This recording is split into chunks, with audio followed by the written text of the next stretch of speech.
The topic is police transparency.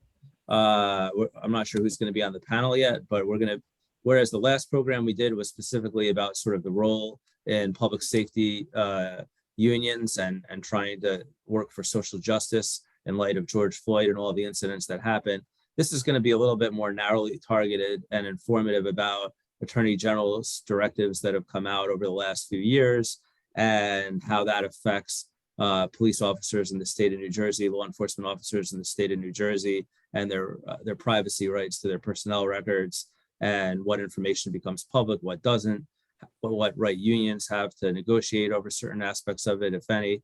So we think that that'll be another great event, and that's December 6th. And then next year we have a whole host of events. It remains to be seen whether they'll be in person or if they're going to be virtual again, but we'll keep you informed. By now, hopefully, I assume everybody on here knows we have a new website. We've got new email addresses. If you don't know that, please, put your information in the chat. We'll contact you.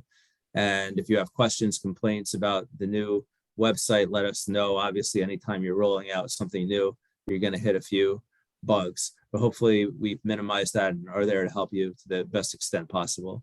So with that, I'm going to turn it over to the Vice President of New Jersey, Lera, and also organizer of this event, along with John Sarno, who is your moderator. I'm going to give it to Lucille Alfano right now, our Vice President. Good morning, everybody. And we don't want to get into afternoon and just yakking. We want to get to the substance of the matter today. John Sarno will briefly give you an overview of our three panelists. That's Steve Hunter on the labor side and Vanessa Kelly on the private side. And we're welcoming Kevin Schroff from Rutgers. He is an attorney and he also is very involved in the public health and safety, and that's how we have our medical assistant with us. So what I'm going to do is ask John to go over the bios. We all know John Sarno. He is our board member and he does represent and is the president of the Employees Association of New Jersey, Employers Association of New Jersey. So John, let's do the bios and let's get into it because we have everyone just about on the screen now. Well, that's great. Thank you, Lucille and Jonathan. It's wonderful to be with you and to be with the group. Lucille and I had two main goals for today's session. One was to convene the most knowledgeable people on the subject and related areas. And secondly, to be as updated, to provide as updated as information as possible. So with that in mind, I'll do three. I mean, the bios of our panelists are extensive. So I'm merely going to quickly introduce and summarize.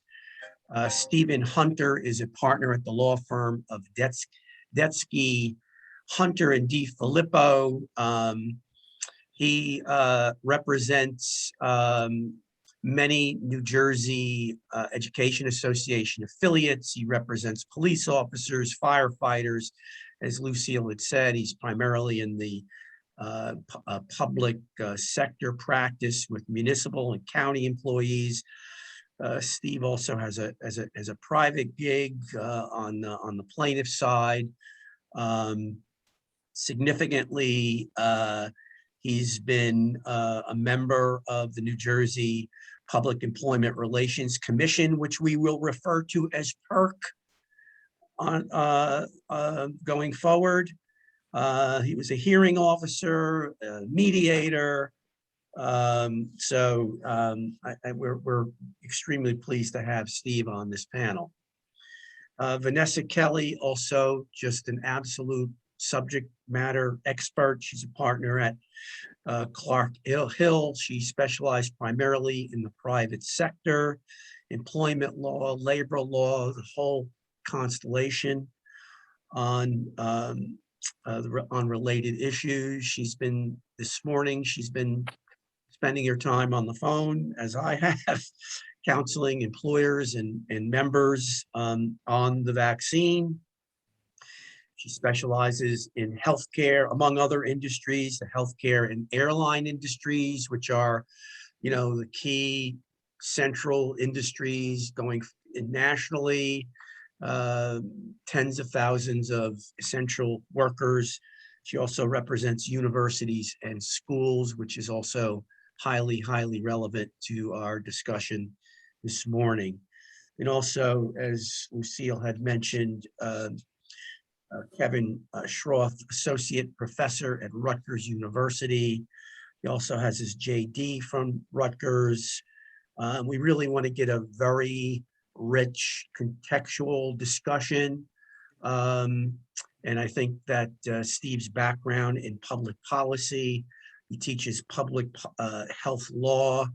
He was an attorney in the New York City Health Department.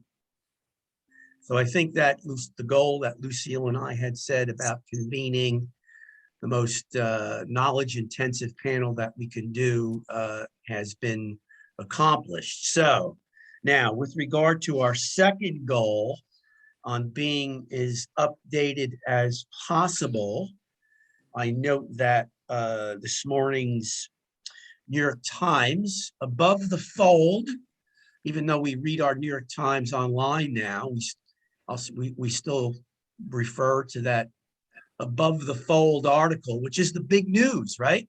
So the big news this morning, above the potential for a government shutdown, above the potential of a default of the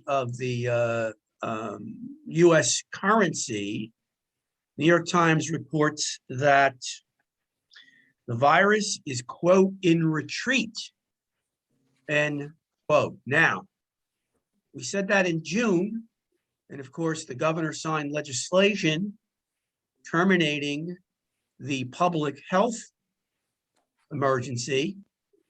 And of course, we may have taken that victory lap too early because of, as Jonathan has just referenced, there's a pre-variant and now post-variant scenario. Nevertheless, New York Times is reporting statistics that shows a virus tentatively in retreat nationally. And of course, one of the major reasons for that is the vaccine mandates. And so we think that there's tentative evidence to suggest that the more folks that are vaccinated, the more the virus seems to be in remission. And a related article from this morning, indeed, 99% of the hospitalizations, 99% are unvaccinated folks. And finally, within the last 2 weeks, 18,000 shots have been given to New York City public school workers. 18,000. Why? Because the Second Circuit Court of Appeals upheld New York City's sweeping vaccine mandate covering every employee, every municipal employee, including the teachers.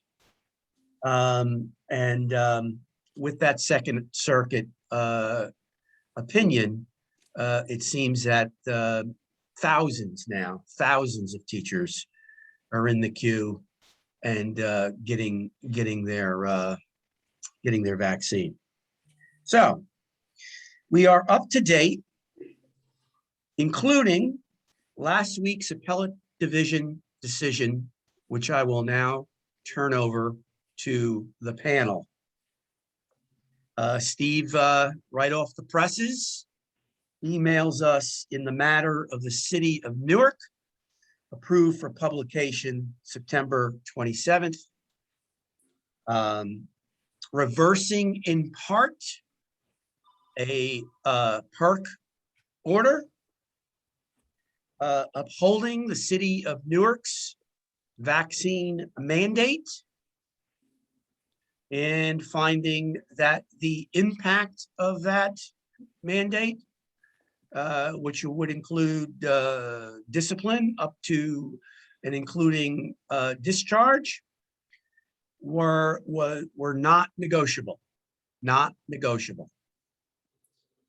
And from what we have heard just this morning, chatting casually among some of those who are attending this morning, the emergent order to the New Jersey Supreme Court apparently has been denied.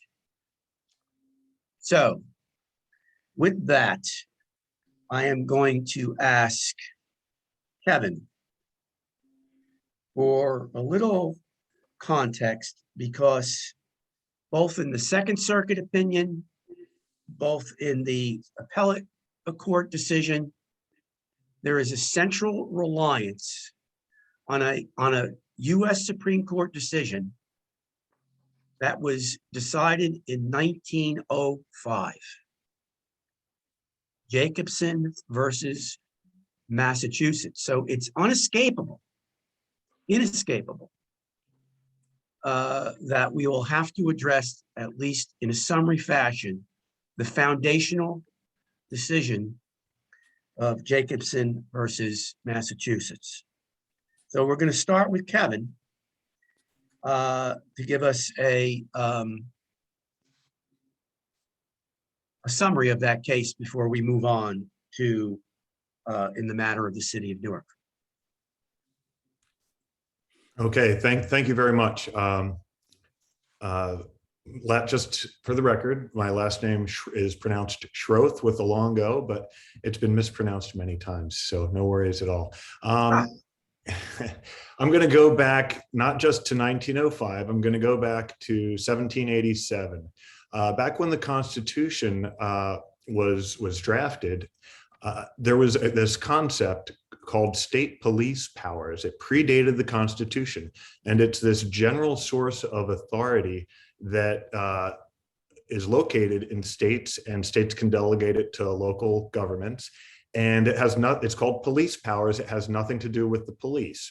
It means that local governments have the authority, in fact, the inherent power and responsibility to protect the population, to protect the people. And we see that over history in a lot of different ways. It forms the basis for laws that deal with sanitation, which protects people from a number of illnesses. It provides the authority to provide for clean water, garbage collection, protection against environmental hazards, and even the authority to order quarantines. And if you go back and look at history, you see that there have been a lot of circumstances where quarantines were necessary in response to yellow fever or cholera or a lot of other different things. But quarantines can be used to prevent the spread of disease. It even came up in the Ebola crisis that happened and hit New Jersey's Newark Airport just not that long ago. So police power predates the Constitution, and the 10th Amendment of the Constitution explicitly says that states still have this police power. So that's this inherent authority that was central to the Jacobson case. So going back to Jacobson, 1902, before the case was reached to the Supreme Court, a town in Massachusetts, Cambridge, Massachusetts, issued a requirement for all people in Cambridge to get a smallpox vaccine. Smallpox was a very virulent virus, very hazardous, and the law went into effect. The penalty was a $5 fine. I've seen some people report that $5 is about the equivalent of $130 today. So it's not an exorbitant fine, but it's not nothing either. This was a hot topic 100 years ago, just like it is today. New York Times coverage in 1887 described the vaccine debate as a conflict between intelligence and ignorance, civilization and barbarism. So you've got some really colorful language here. After the Jacobson case was decided, and they upheld the vaccine authority of Cambridge, Massachusetts, the New York Times wrote, "This should end the useful life of societies of cranks formed to resist the operation of laws relative to vaccinations." So back in 1905, the New York Times thought that that was the end of the discussion. Fast forward, it's not the end of the discussion. But let me talk about what Jacobson said. So it was a case that was pursued by a man, Henning Jacobson, who came from Sweden. He had some experience with a vaccine requirement in his home country, and he said he had a negative reaction and made an argument based on the 14th Amendment of the Constitution, saying that it was a violation of his right to individual liberty. Everyone remembers, of course, that the 14th Amendment includes a clause that essentially says that no state shall deprive a person of life, liberty, or property without due process of law. So the liberty interest is the hook that he was trying to hang his case on. And the Supreme Court, looking at this case, said that individual liberty is not absolute. And the court walked through some clear powers that the government has. It has the power to quarantine. That was something that the Supreme Court noted. It has the power to force people to go into military service, which is obviously a significant imposition on somebody who may not want to serve. But some of the major takeaways, there were really 5 major takeaways, maybe 6, depending on how you want to count them, from the Jacobson case. First, there has to be a public health necessity to justify an intervention. If there is, then the police power provides that source of authority to do something about it. There doesn't, and in discussing this public health necessity, the case actually pointed out that there does not need to be universal agreement on the nature of the hazard, but it did look at medical experts and said, okay, we respect the decision of medical experts in this case. The measure that's taken has to be reasonable, and it has to be proportional to the extent of the danger present. In addition, there was this concept of harm avoidance. And the Jacobson case actually stated that the Cambridge law needed to have an exception for somebody who could show that they had a medical justification for an exception. So do no harm was part of the one of the principles that came down from this. And then fairness. The law or a requirement should apply fairly to everybody, unless there's a really good reason why somebody deserves an exception, like that concept of harm avoidance. The final point that I'll make here is that Jacobson, and this is one of its most lasting legacies, the Jacobson course clearly established that the government, or the courts in particular, should defer to legislators and the legislative process. It identified this as an issue that legislators could tackle. Legislators could do research. They could look to medical experts who could craft the most appropriate rule based on the available science. And once that happens, it's not the court's place to second guess that expertise, that expert judgment that legislators could make, or in some cases, legislators could delegate that decision-making authority to a health department or a board of health. Thank you. Thank you for that background, because, you know, in any discussion like this, we start with the foundation. And now, Steve, I suppose it's, you know, back to the future. The city of Newark, as well as other municipalities in New Jersey and around the country, has exercised its police powers, as Kevin has articulated. And I will note quickly that although the governor signed a law in June terminating the public health emergency, the state of emergency still exists, and that the court cites as well.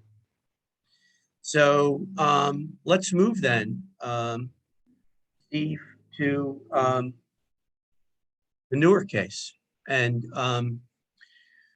tell us what was happening there, and how that case evolved.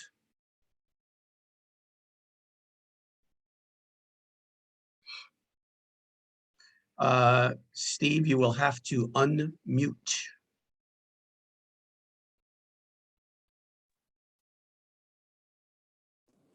And there you go. Thank you, John. When I first read PERC's interim relief decision, as an advocate for unions, I was pleased because I viewed that this was a Solomonian decision that drew distinctions between the decision to mandate vaccinations and the impact that decision would have on the terms and conditions of employment of the affected employees. And I viewed the PERC decision as approving the concept of labor and management representatives working together to implement a fundamental public policy that mandated vaccinations could and would provide ultimately a resolution of this extraordinary health emergency that's been all pervasive for the past 2 years.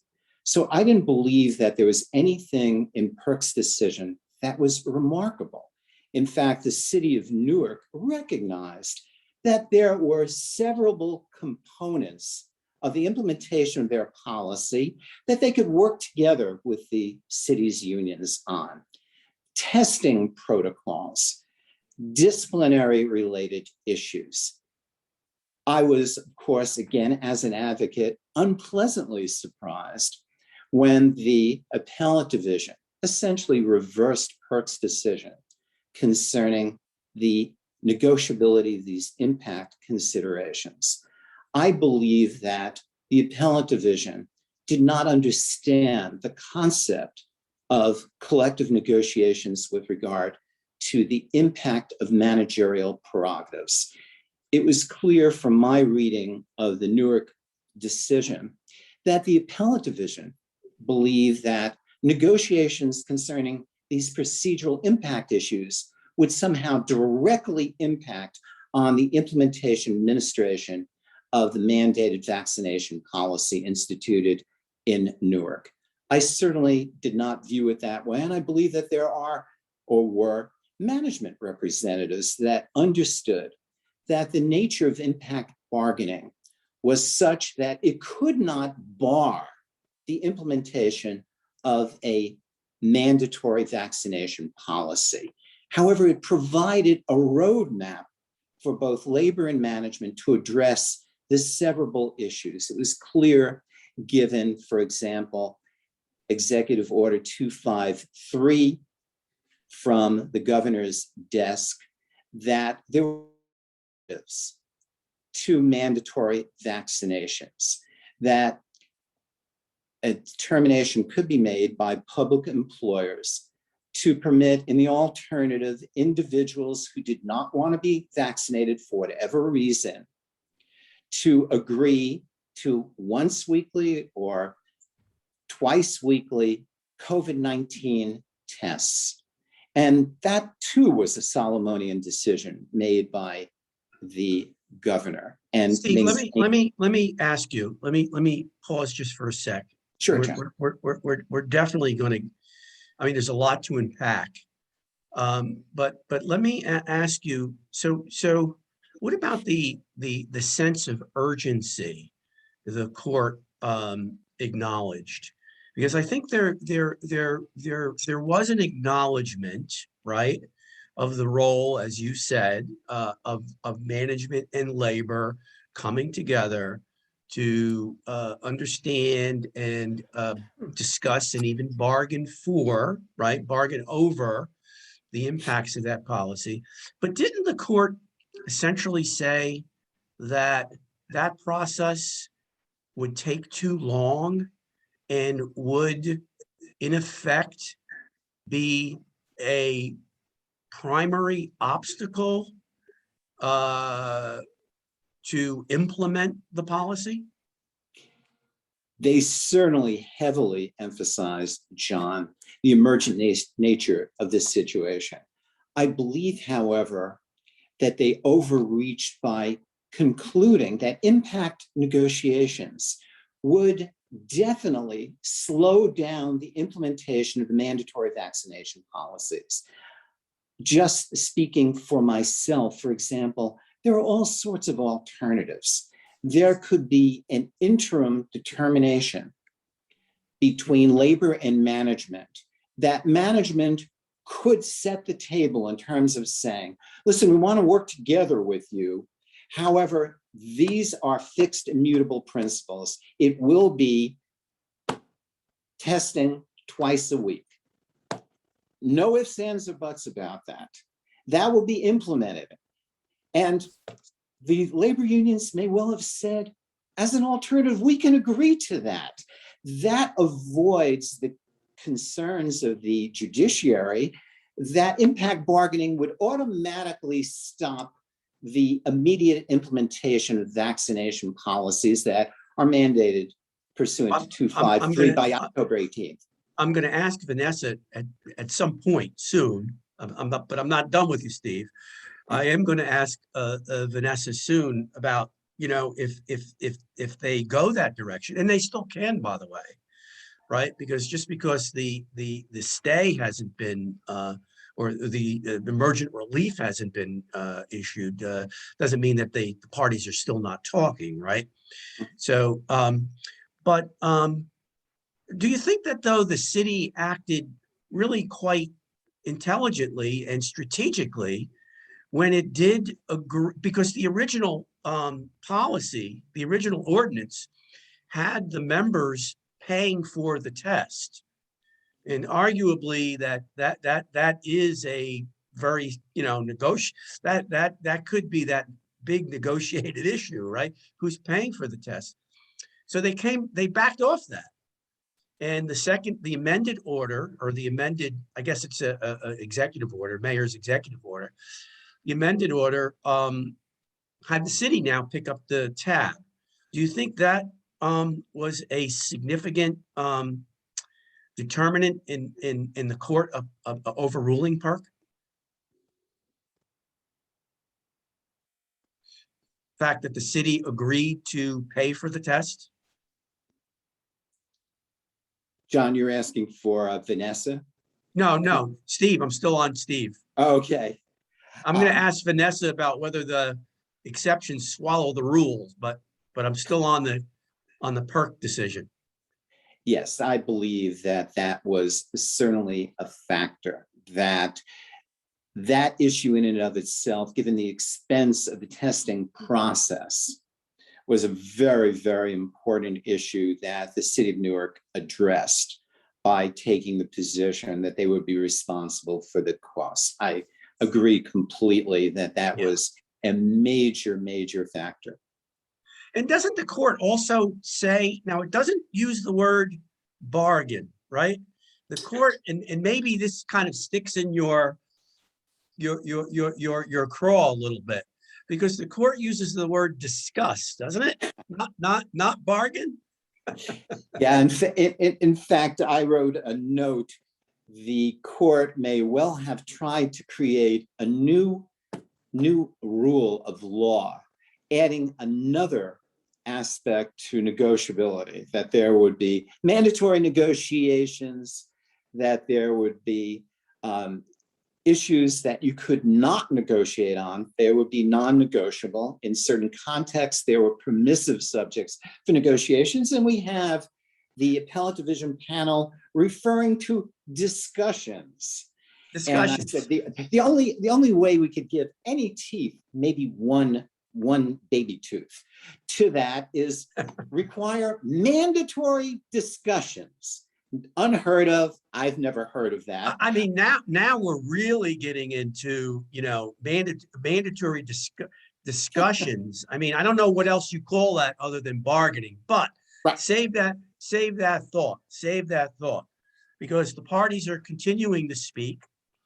And Vanessa, no doubt, they are going to be discussing the exceptions to the vaccine, which, as Steve has just indicated, and also, with regard to Executive Order 253 that deals with school employees, what I would call vaccine mandate light, right?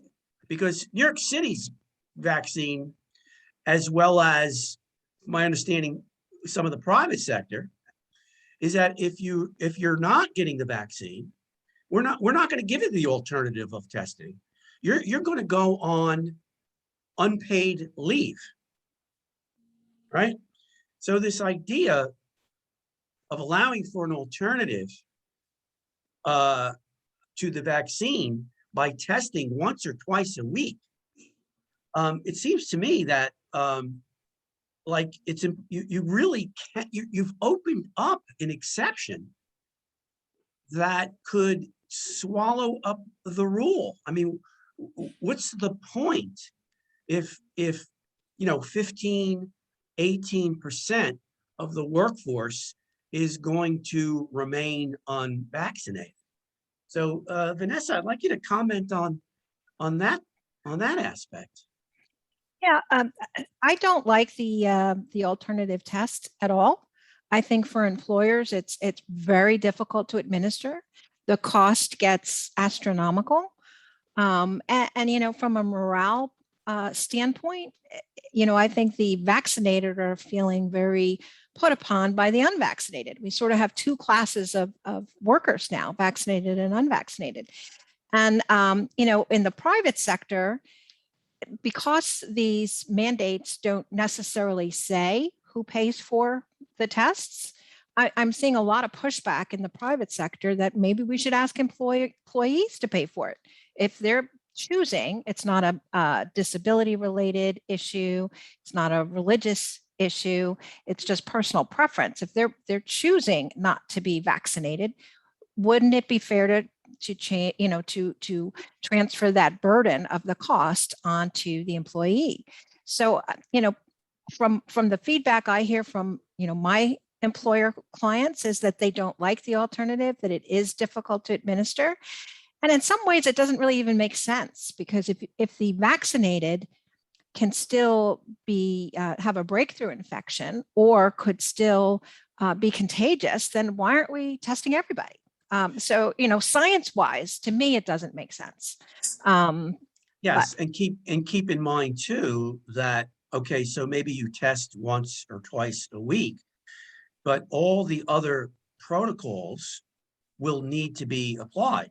So there will be masking, there will be social distancing, there will be contact tracing. So, I mean, that's my question, sort of like, what's the point? Because there's no, I call it, we're in forever land. It's very true. It's very Yeah. true. And it was interesting to hear Kevin talk about, when smallpox was out and the rhetoric used by the New York Times.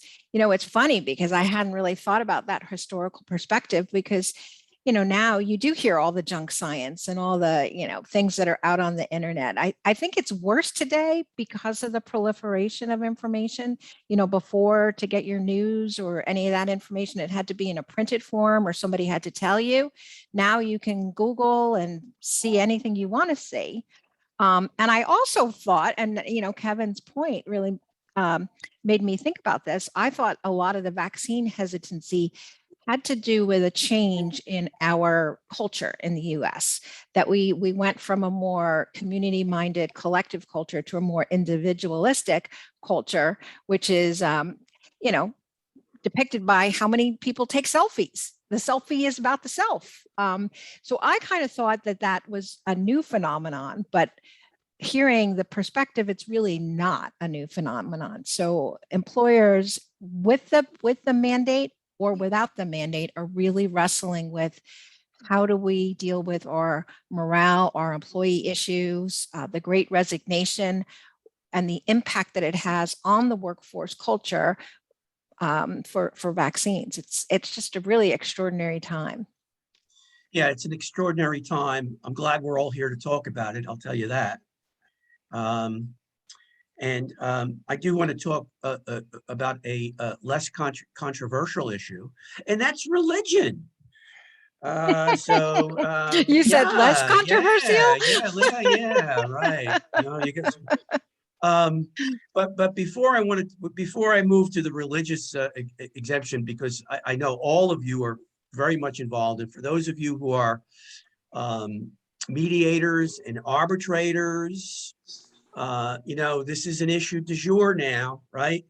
But before I go back to Kevin on that, just briefly, I do want to mention the pay issue, this pay issue. Who pays for the test?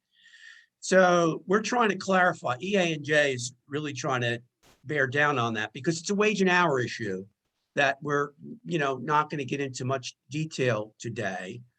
But so it's really going to depend on New Jersey's wage and hour law, right? And, the FAQs that the New Jersey Department of Labor and Workforce Development have that, are helpful in informing our advice that we give. We deal with pre-employment testing and drug testing, and there the consensus is that if the employer directs the test, the employer has to pay for it. So there is a issue we're going to have to resolve hopefully soon as to whether we can, an employer, should it choose, want to pass on the cost of the test onto the unvaccinated. Now, you can be unvaccinated, as Vanessa said, depending on the policy, for totally personal reasons.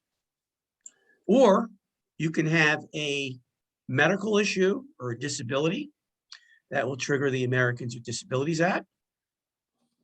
Or that you might have a sincere religious tenet, precept, observation that may prohibit you from getting a vaccine. You're still going to get tested. You're still going to wear the mask. Still going to get socially distanced, etc. But there may be a religious exemption. So with that said, I'll ask Kevin just to briefly summarize what the religious exemption is about. And then we're going to talk a little bit about detail because we have enough experience now to know how the employer, both public and private, are going to handle that situation. Kevin? Sure. So I'll just outline this briefly. So the Civil Rights Act of 1964, Title VII, prohibits discrimination based on a number of different grounds, and one of those grounds is religion. So an employer has a duty to provide a reasonable accommodation to somebody who may assert a desire to have a religious exemption. An employer has a duty to provide a reasonable accommodation unless providing that accommodation would present an undue hardship to the employer. So, and there's more expertise on this call than I have on the what does a reasonable accommodation mean, but just from a common sense level, it could be very different depending on different employment circumstances. Think about people like grocery store workers, teachers, or healthcare workers. Providing a reasonable accommodation to somebody in one of those lines of work where the job duty involves dealing with people all the time. That's one scenario versus somebody who is a writer and who might be able to work from home quite easily and not interact with people. I mean, those would be dramatically distinct scenarios of employees who might ask for a reasonable accommodation, which raises the question of, well, what does that mean for the employer? Would it be an undue hardship for an employer to give a writer who could work at home an accommodation versus a frontline worker? Now, Right. courts have looked at the undue hardship question and found that any hardship that's more than a minimal expense could be an undue hardship. So it's a test that tends to favor the employer. And then getting to the question of what is a sincerely held religious belief, there's a lot of different ways to look at that question. And again, I'll defer to the experts who are really counseling people on this, but generally speaking, I think there's a reluctance for people to want to assess the sincerity of an employee's religious beliefs. Yeah. Even though Yeah. there could be ways to do that. Yeah, I'm gonna, Steve, you're up next, but I want to comment just briefly. So I think that, when you look at the jurisprudence on what constitutes a religion over the decades, when you look at the Equal Employment Opportunity Commission guidelines and informal opinions on what constitutes a religion, I think clearly there's pre-pandemic and post-pandemic, because if you really look at that EEOC guidance, you can almost have a religion of one. I don't want to, overstate it, but the definition of religion, at least to the EEOC, is a very, very expansive definition, right? So, and Steve, I know that you continue to represent and have represented police officers, and one of the major parties, right, in the Newark case is the police officers.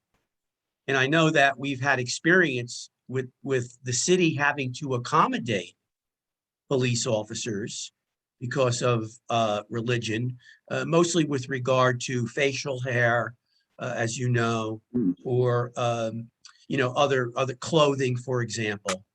But correct me if I'm wrong, Steve, the city is not giving exceptions for religious reasons. Is that true? John, it's been my experience that virtually all of the issues relating to exemptions from mandated vaccination policies have related to reasonable accommodations based on individuals being immunosuppressed or immunocompromised. And I'd say 99% of the exceptions relate to officers who are referring to being immunocompromised. They refer to autoimmune diseases, lupus, diabetes 1, rheumatoid arthritis. They refer to individuals undergoing or who have recently undergone cancer treatments. There have been at least 1 or 2 cases dealing with organ transplants. There are so many exemption possibilities with regard to avoiding mandated vaccinations. And I see it every day.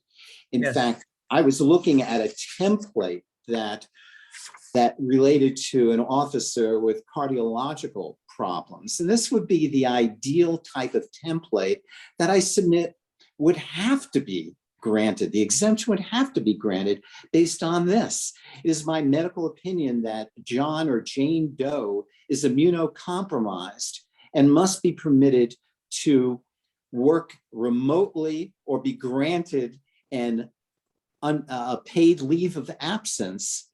And I'm seeing that quite often with a reference then to a diagnosis of the disabilities at issue. And in some instances, especially with regard to educational personnel, references are made to being caregivers to young children and the elderly who are immunocompromised. And if I see that letter as a public employer representative, stating that failure to grant this reasonable accommodation could prove to be deadly for the individual and the individual's family and relatives, I'm going to grant that.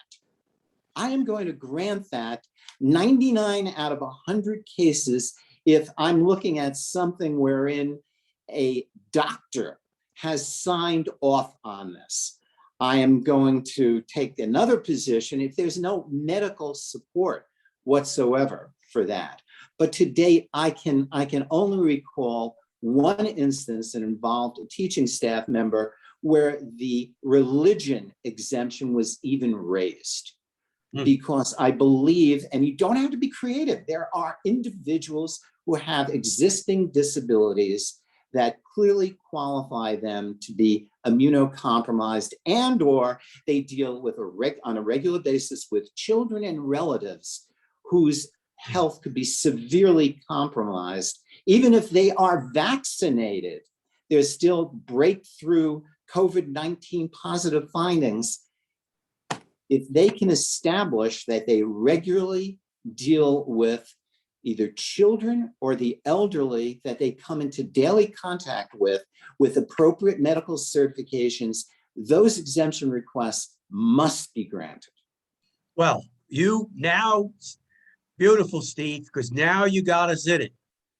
You got us in it, right? So the Americans with Disabilities Act.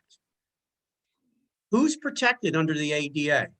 People with disabilities? No. Mm-hmm. In employment, qualified people with disabilities. That is who is protected in the workplace by the ADA. Qualified people with disabilities. And to be a qualified person with a disability, you cannot pose a significant risk of harm to either yourself or to others. So I'm going to roll this out to Vanessa with regard to the accommodations of these folks who have legitimate medical issues. We know we have to consider a reasonable accommodation unless it's an undue hardship. And an undue hardship, well, I'll leave it to you. How do you reconcile folks who with these medical conditions who may be a threat to themselves or others?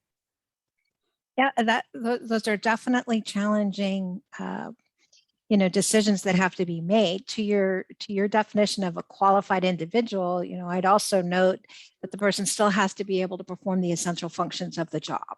So for some, frontline workers, they may not be able to perform the essential functions of the job if it requires them to be in person. Not everything can be a remote job.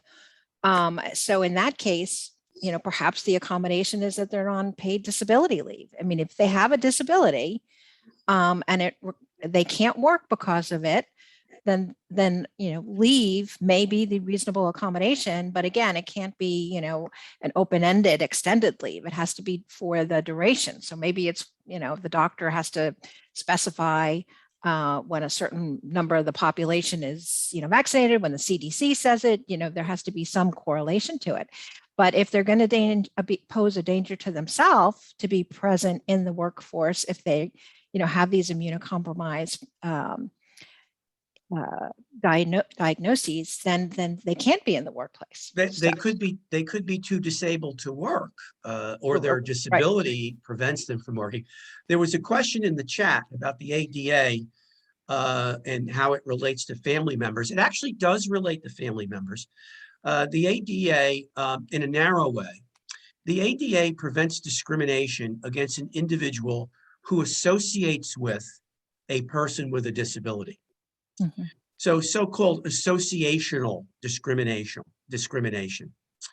So there is a line of cases where an employer discriminates. Again, you have to show motivation, right? But to discriminate. But in any event, if an employer Right. discriminates against an employee who associates with another, could be a family member, but usually it comes up in the context of a family member, then that would actually violate the ADA. So it's not a leave law. It's not like an FMLA situation. But as Vanessa has just mentioned, time off from work could be a reasonable accommodation. But then again, a person could be permanently disabled and therefore be too disabled to work. And Right. it could be that disability insurance is available. Right. And I was just going to mention too that the ADA doesn't require that the employer make an accommodation to that individual because a family member has an issue. Those requests I think would be processed more under an FMLA or other leave type of request. Right. And I did want to mention that the EEOC put out I look at it pretty much every time I've got a sticky question, which is almost every day now, but they Yes. have great guidance in the form of FAQs that talk about sort of this, the Bermuda Triangle of COVID, the ADA, the Rehabilitation Act, and other EEO laws, which is really helpful to look at. It has great guidance and answers a lot of the questions that an employer may have on, whether you have to give various accommodations and things like that. So it's a really great resource. Right. My intent was that in 5 minutes at 12:30 to open it up for Q&A. So we still have a good 5-minute chunk to go. And this is so filled with substance that we really want to take advantage as much as we can, John, either directly or through Q&A. Yes. John, do you mind if I comment just a little bit on the religious accommodations? No, I Because, actually did want to go back to that, and Okay. I wanted to know how much in the weeds you wanted to go, but go ahead. I was going to say, unlike Steve, who hasn't had that many, I get them all the time. Me I too. just went through this morning with a client who's in healthcare. So, again, and I found one really helpful case. And again, it's a while back and it's from Massachusetts, but it talked about that an accommodation can't be at the detriment of safety. So I think when employers in healthcare settings or maybe even public school settings are denying accommodations for to be free from vaccines based on a religious accommodation request, they may deny that accommodation. It would be based on public safety, and there is precedent for that. And the EEOC also came up with 4 factors, because generally you're right. You're supposed to take the employee at their word that this is a sincerely held religious belief. It doesn't have to be an organized religion. It could be their own sort of spiritual guidance. But if the employer has some reasonable basis to think or question whether that religious belief is really sincerely held, then it can require additional documentation. It can probe a little bit more. So, what are some of those factors? Some of those factors could be, have they acted in a way previous to this occurrence that was inconsistent? So in the context of a healthcare worker, if they're saying they can't get a vaccine because, my body is my temple, but you find out they've had vaccines before, Yeah. the flu vaccine, they've had rubella, they've had other things that may be inconsistent.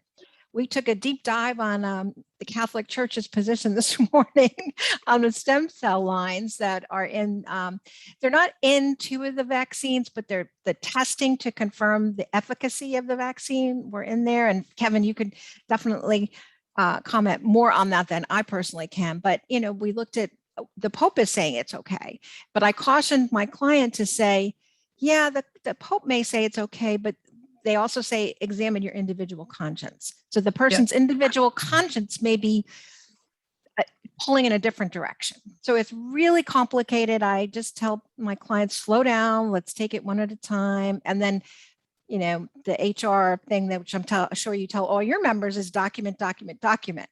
Yeah. So that we keep track of this. Go ahead, But you had a no- question. But in this case, no, well, I'm going to see if Kevin wants to respond to that. Yeah, that's a really good point. It's my understanding, the same as yours, Vanessa, that the two mRNA vaccines do not contain any elements of fetal cell. They don't contain fetal cells, of course. There may have been fetal cells that were used during the development process, but they're not in the vaccine. But I found an interesting article as I was researching this on the idea of consistency that showed that if you're going to really look into this fetal cell issue and you want to look at other types of medicine that have benefited from the existence of fetal cells, you will find that they were used in the development of things like Tylenol and ibuprofen, Tums, and you know, I found an article that listed about 20 different medications, including about 15 that are over the counter, commonly used and found in most people's medical cabinets. So if you're going to look at the consistency issue, there's, you know, that's a very fertile ground to look at. So, Steve, I'm going to give you the last question before we go to Q&A. But continuing this line, because as we're hearing, whether it's for a medical reason or a religious reason, the employer is entitled to, management is entitled to get information. You know, whether it's a letter from the pastor on official letterhead, or whether it's a letter from the doctor, either one, the employer is in a position to get a lot of information on the employee. And if we, and this is a conceptual question for you, Steve, but also based on both your experience and your instincts. If we are going to grant, particularly in New Jersey, a lot of exceptions, and we have the possibility, and I think Vanessa had really implied the issue of the possibility of a divided workplace, vaxxed and unvaxxed. Now, that unvaxxed population is a very diverse population, by the way, economically, racially, gender, it's a mixed bag. So it's not necessarily the stereotype of the white male Republican, although that is a substantial percentage. So what role, if any, do you see the union playing in helping to, keep the workplace together between a potential resentful and resentment growing between the vaxxed and the unvaxxed? Because after all, if I bit the bullet and got vaxxed and took the risk on getting a, side effect, and now, but I'm still being told that I have to wear a mask, I have to socially distance, I can't travel. Why wouldn't I be ticked off, Steve? And if I am ticked off, what role do you see the union playing in trying to get some harmony within their movement? John, it's been my experience that it's best to avoid grouping individuals generically as the vaccinated and the unvaccinated for the purposes of representing all of your unit members. It would always be my advice to treat each case individually, analyze it, And there are also problems with confidentiality and privacy in terms of the union working together with individuals. But that's something that I have had not that many problems with, as long as the unions don't come in and say, we want to look at all of your medical records in order to effectively represent you. But once a labor union starts referring to dichotomy between the vaccinated and the unvaccinated for any purpose, I believe that that could come back to adversely affect that labor organization. My position would be, we want to represent all of you to the best of our ability. If you are concerned about the vaccination mandate, we will educate you concerning the exemptions. We'll assign attorneys to work together with you. We'll work together with your pastor in religious exemption situations. We'll work together with your doctors. We'll do everything we can to continue to establish the safest workplace environment for our students, for you, your colleagues, etc. I would, again, avoid the labeling of individuals as the vaccination class and the unvaccination class, and offer personalized services to every individual who requests any type of exemption for whatever reason. Sound advice, but I know I got to follow up with a question. I'm dying to get your answer on this, because the New Jersey legislature has at least 2 bills, in essence, creating a new minority group, a discrimination law, an anti-discrimination law, much the way we had with smokers in the day. Yeah. Anti-discrimination based on your unvax status. Now, does that help? Now, listening to what you said, and that your sound advice from Steve Hunter, does creating a new minority group legislatively help or hurt you? It probably hurts. And I haven't thought that out, but I think by establishing a new protected class, it focuses too much unnecessary attention on being viewed as being an outlier in a particular school district, in a municipal police department. I think there are far more difficult issues to confront in situations like that. Yeah, it might be fuel on the fire. But I did want to get your take on that because your analysis was just so spot on. So Lucille, do we have any questions in the chat before we open it up to the group? No, we have a statement from police stating that the airlines are vaccinating and people are, accommodating that, the airline employees. And that's good to know for any of us. Well, my But understanding is that the airline employees are not being accommodated, actually. That are, well, it's not an industry-wide standard. I think Delta has a hard mandate where it's unpaid time off. right. And one of the airlines, I forgot which, is also assessing I believe, $200 a month surcharge on the healthcare plan, which I have not got into. There are HIPAA implications to that. And EA&J has not come out with any opinion one way or another on that. Right. But I do know that the airline industry is moving really aggressively in a hard mandate, and even financially penalizing with unpaid leave, as well as a healthcare surcharge.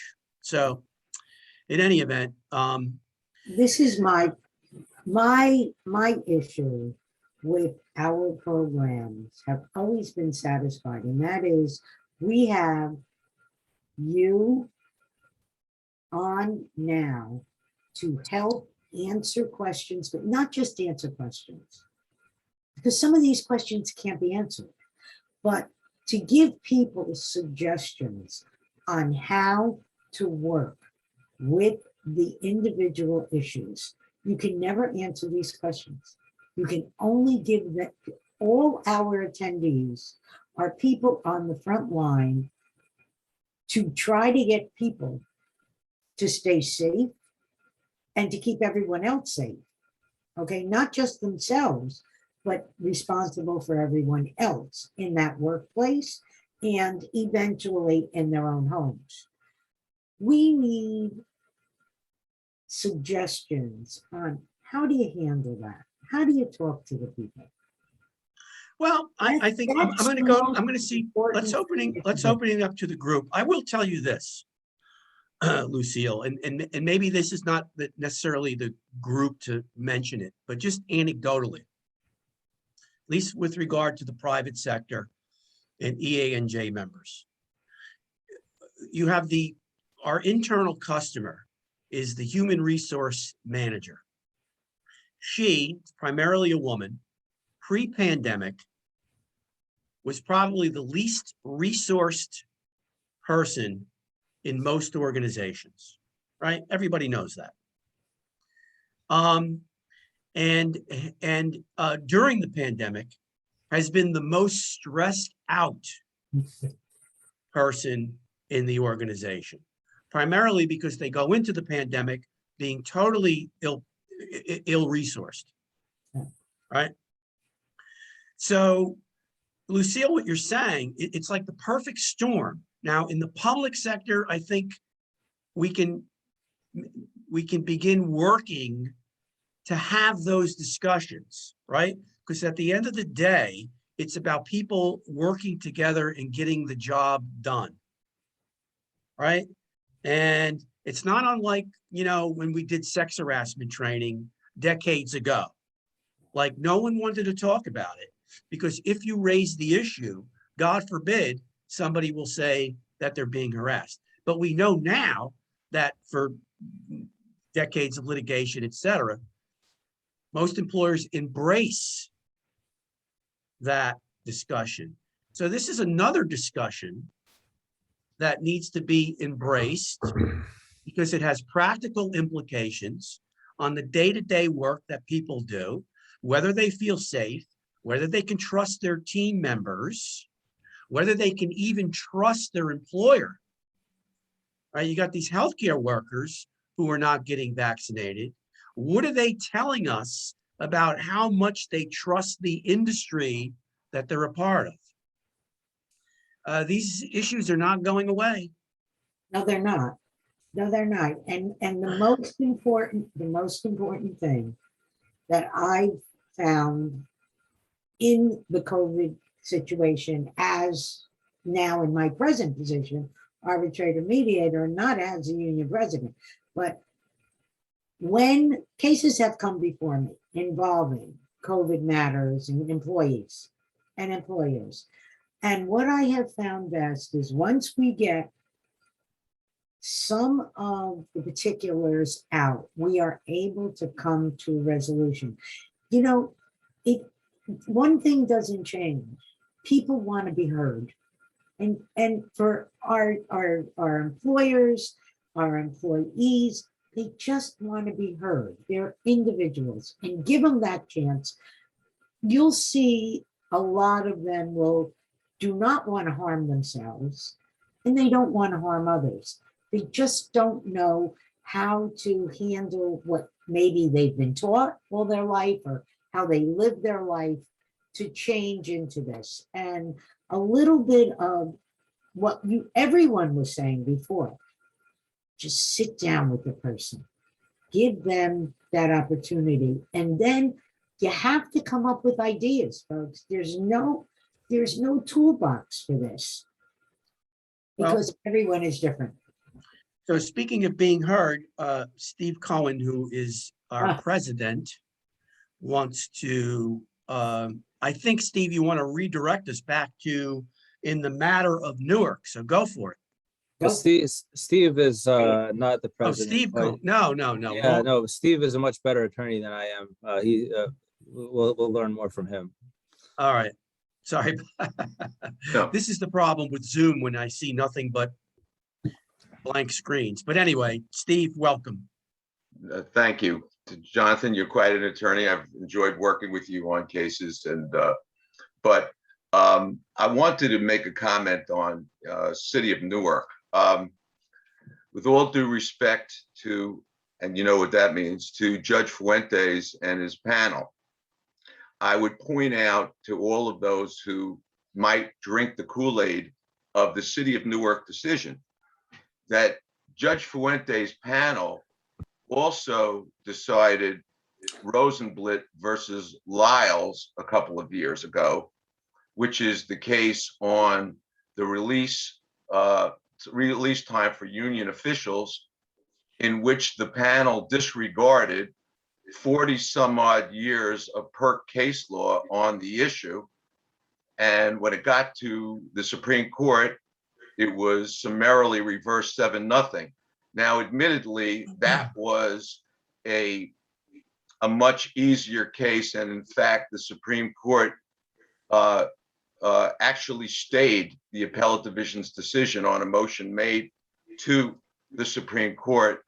But when we argued the case, it was quite obvious where the Supreme Court was headed. I do think that the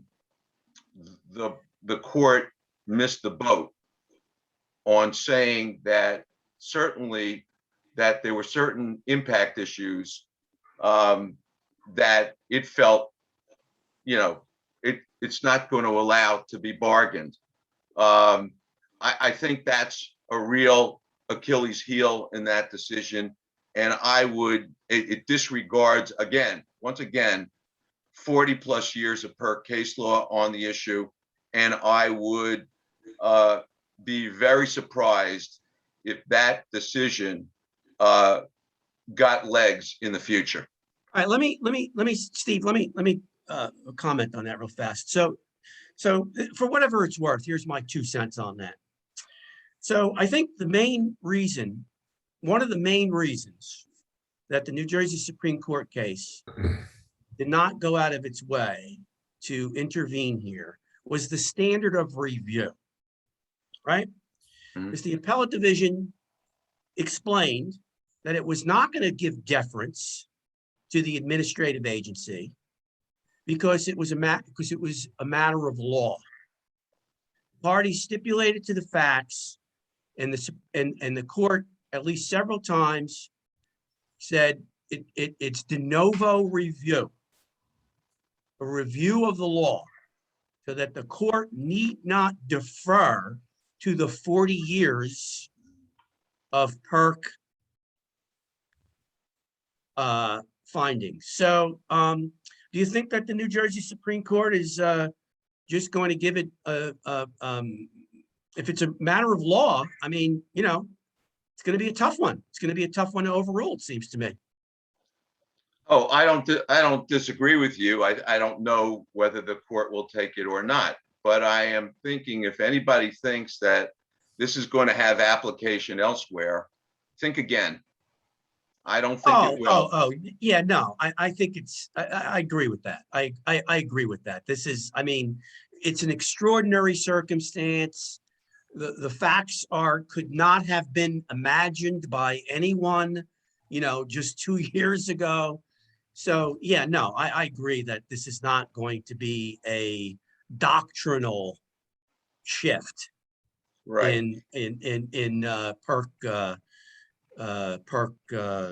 you know, litigation, if you want to call it that. But I think they could have easily said the mandate moves forward, but but there's no reason why, while it's moving forward, those cases that discuss impact, certainly some of the issues could not be bargained. Yeah, I think the other thing is that not being parties to the litigation. I mean, obviously you read between the lines and you read some of the footnotes in the case. The parties are engaged in ongoing discussion. So, Right. You know, we had mentioned the pay issue. You know, I'm sure the working time issue will be resolved. But in any event, yeah, I think the New Jersey Supreme Court will have the final say. I mean, obviously, just because they haven't engaged in issuing emergent relief doesn't mean that they won't have the final say. Lucille, any other, should we, how do you want to proceed? We have, what's your usual course? Do you require people to put their questions in the chat, or do we go live? I think because, I mean, I would love to have everyone go live, but we do have so many people on.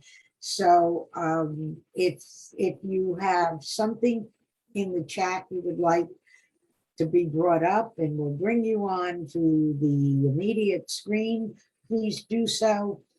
But John, I'm going to repeat for everyone, nothing is going to replace the individual understanding of where the problem is. Nothing's going to replace that. Well, So- let me, as the questions begin to be formulated, let me talk a little bit about retaliation then. Mhm. Get our panelists back in. Vanessa will start with, the Conscientious Employee Protection Act, right? Because SEPA, the so-called, whistleblower protection law is really all about how the employer communicates with the employee, how much listening goes on. And before Pfizer got full approval, FDA full approval, there was some, we talk about vaccine hesitancy. Let me tell you, the employers are damn hesitant too, right? Because of, the ongoing moving Everyone has targets. a responsibility here. Yeah. Everybody. So since the Pfizer vaccine has now got full approval, do you think that there's less whistleblower litigation? I think the whistleblower litigation focuses on other things. But with Well, public respect to, policy, right? yeah, Health, yeah. No, I was going to say, those, the more successful ones I've seen, because I haven't seen a whistleblower case based on the emergency approval be successful. Because, from an employer's point of view, the courts have found that the employer is entitled to rely upon the FDA. They're the agency charged with the responsibility of not, of making sure that anything that is out and available to be dispensed to patients, that it's safe and effective. That's their role. It's not the employer's role to figure out whether or not the drug or vaccine or whatever it is safe and effective for use. And I know the Justice Department's general counsel had issued an opinion to saying that employers were entitled to rely upon the emergency vaccination. So I don't even think the cases challenging the mandates on the temporary basis were all that successful under whistleblower. Where I've seen the whistleblower cases be successful is where the employer is not following CDC guidelines, OSHA guidelines, et cetera. In New Jersey has its own, you can make a claim online if the employer was not following the health screening and all of that. So Right. I don't really see the vaccine mandates being fruitful grounds for a SEPA plaintiff. Agreed. Yeah, John. Jonathan Cohen does have, Yeah. wants to get us back to the city of Newark.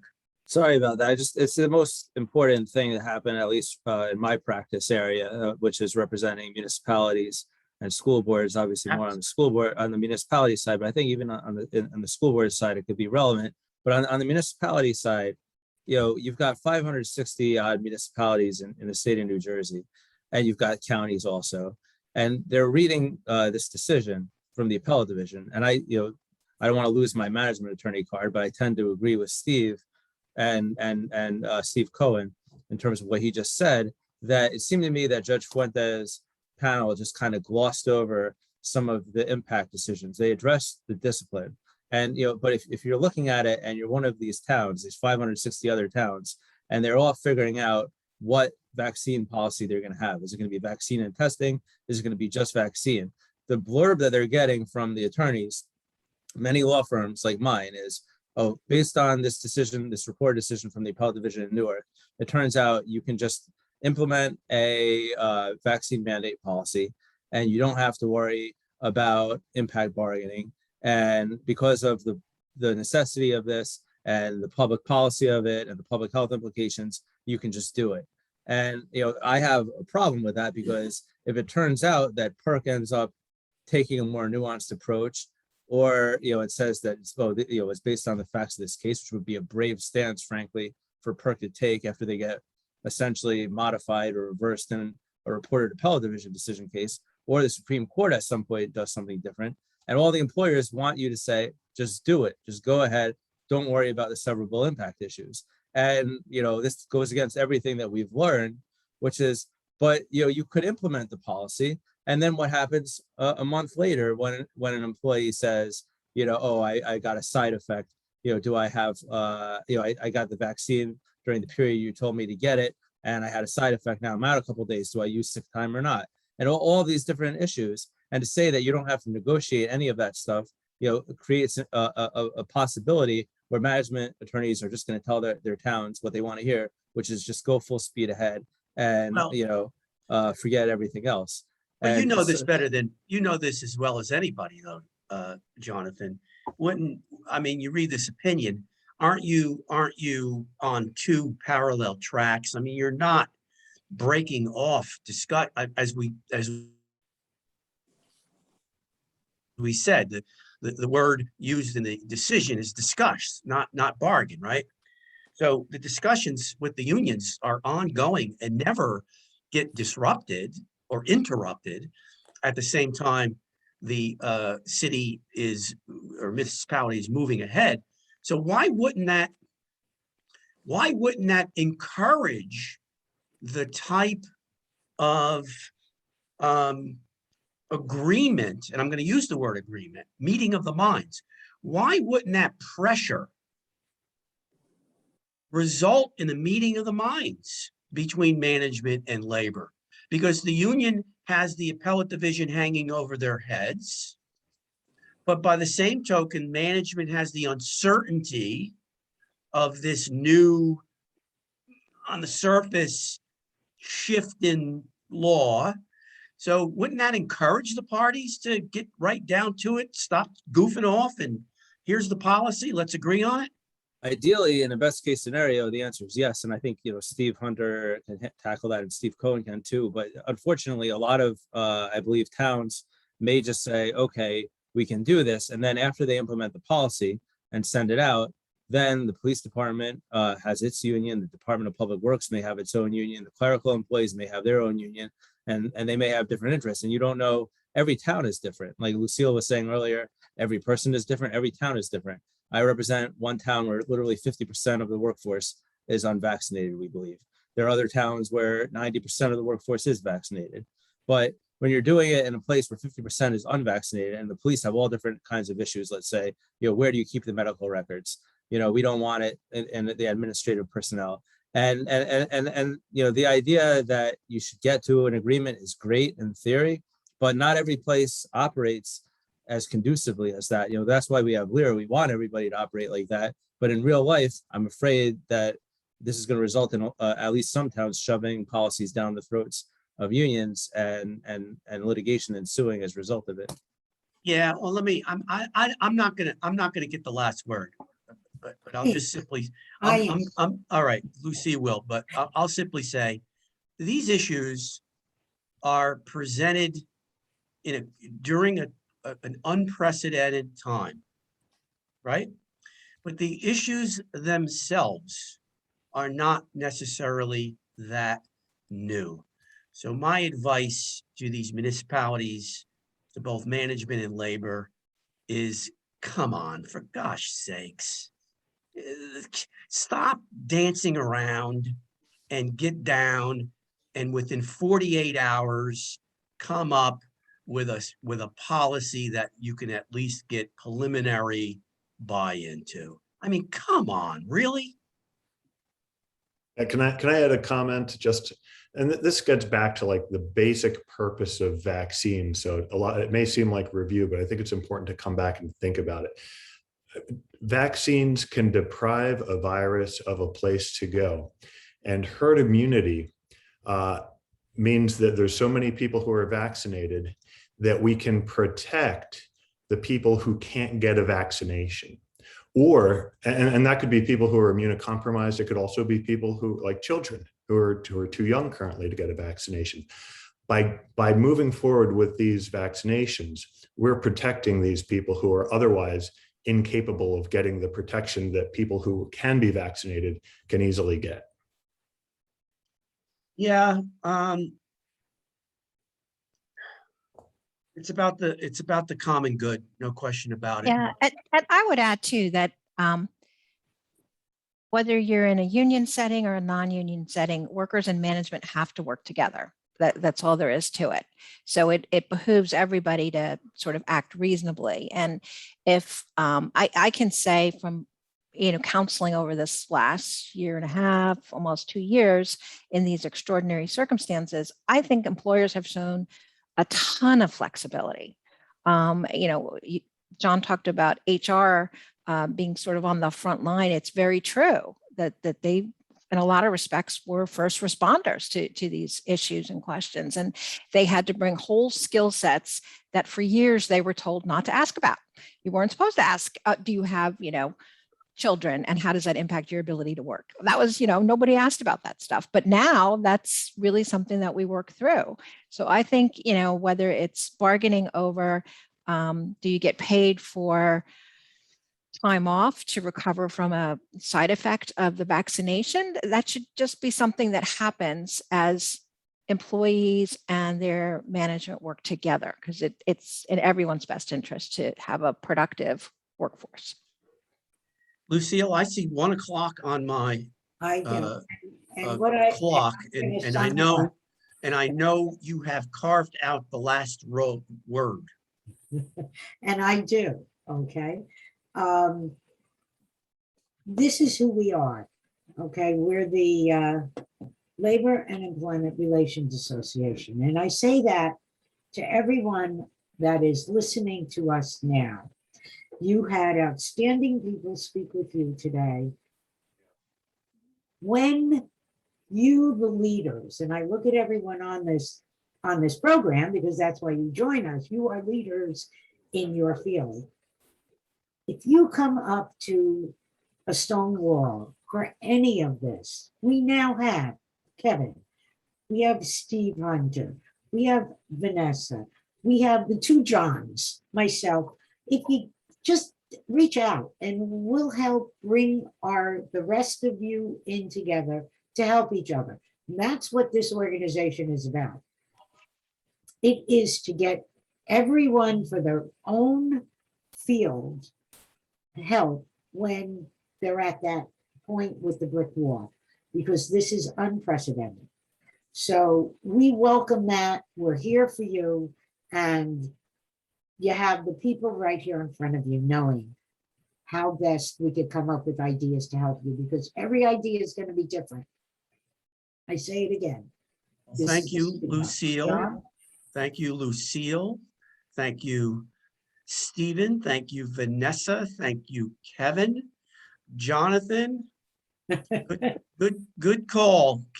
We'll all keep on looking for the next webinar. November 1st. November 1st. Take care, everybody. So long, Okay. everyone.